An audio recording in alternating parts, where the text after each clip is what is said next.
Prediction video for UFC 197. Let's start at the bottom. The first fight is Efrain Escudero versus Kevin Lee. Kevin Lee is kind of like this guy where he's good, but he's never beaten anyone great. I think Escudero's the exact same way where he's pretty good, but he's just never beaten anybody great.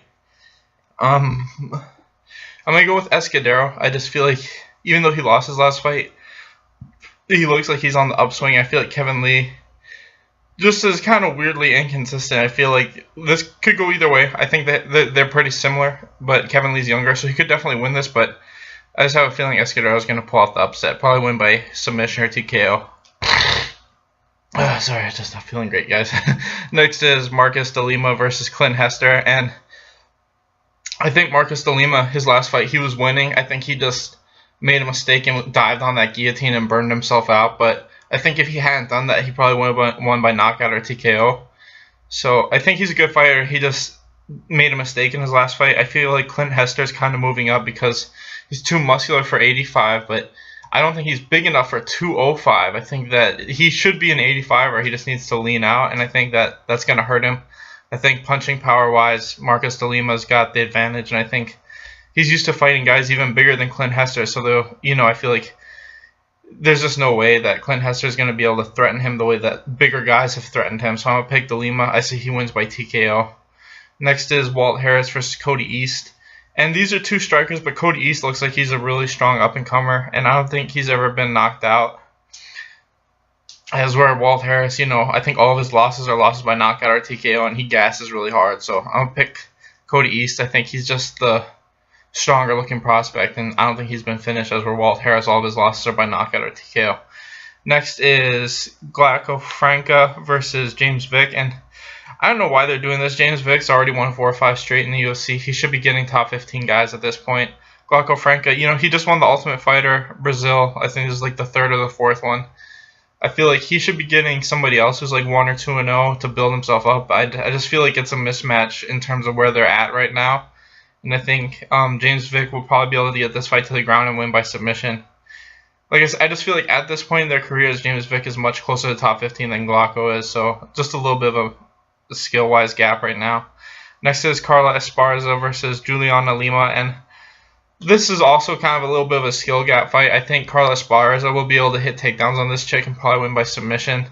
I think Carla Esparza is like a late replacement, but or Juliana Lima is, but this just looks like a little bit of a mismatch. I think Carla Esparza will be able to get a submission pretty dominantly, probably in the 1st or 2nd round. Next is Danny Roberts versus Dominic Steele, and I feel like Danny Roberts already beat why can't I remember his name? He was the white guy on the Ultimate Fighter. Fuck. I can't remember his name, but he fights exactly like Dominic Steele, but I think he's just way better.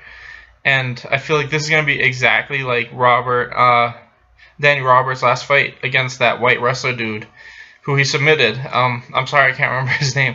But like I said, Dominic Steele just looks like a not as good version of that guy. And I think Danny Roberts will win by a triangle armbar or something like he did in that fight. He'll probably get taken down, and he's got a really good guard, and he'll probably win by submission in the 1st round. Next is Sergio Pettis versus Chris Kalaitis, and Sergio Pettis is so inconsistent. It's hard to have faith when I pick him. And Chris Kalaitis has the type of style that could really give him problems, because I don't feel like Sergio Pettis has an active enough guard as like his brother does to give Kalaitis a problem. I think Kalaitis could control him on the ground. And this really is kind of a striker versus grappler matchup. And Pettis has shown that he just can't win 3rd rounds. I don't know what it is, but he stops fighting basically when it comes to the 3rd rounds, because there are fights where he's winning and then he'll lose the 3rd round. It's like the 2nd round, you know what I mean? It's just he's so inconsistent despite how good he looks when he's on. So I'm going to pick Pettis to win by split decision, but I would not be shocked at all if Kalaitis wins a 30-27 decision, because I do think he's the better grappler. If he could consistently take this fight to the ground, I think he'll easily grind out a decision. But I will pick Pettis by split decision. I say he wins the first 2 and then loses the 3rd like he usually does. Next is Yair Rodriguez versus Andre Fili, and this fight's tough just because as good as Yair Rodriguez has looked in the UFC, he's still never finished anybody. As where Andre Fili, I think, has finished every single person he's fought in the UFC. Maybe he got 1 decision win. And I just feel like they have the exact same style, but Fili's a little bit better of a wrestler.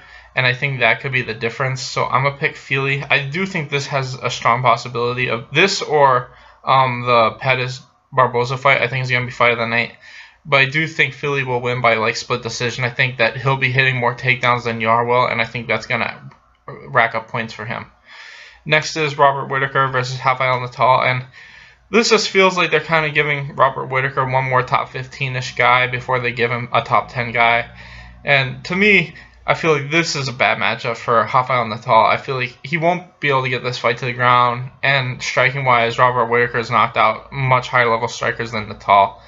I think this is probably going to be like the Kennedy fight that Natal had, where he'll look decent early, but eventually Robert Whitaker is going to find his range and knock him out, probably in the first round. So, first round knockout for Robert Whitaker. Next is Anthony Pettis versus Edson Barboza, and I think this fight really favors Pettis because Barboza, his grappling isn't as good as Pettis's, and all he's going to do is try and strike with him, and that's exactly what Pettis wants. So I feel like this will probably be like the fight that Tony Ferguson had with Edson Barboza.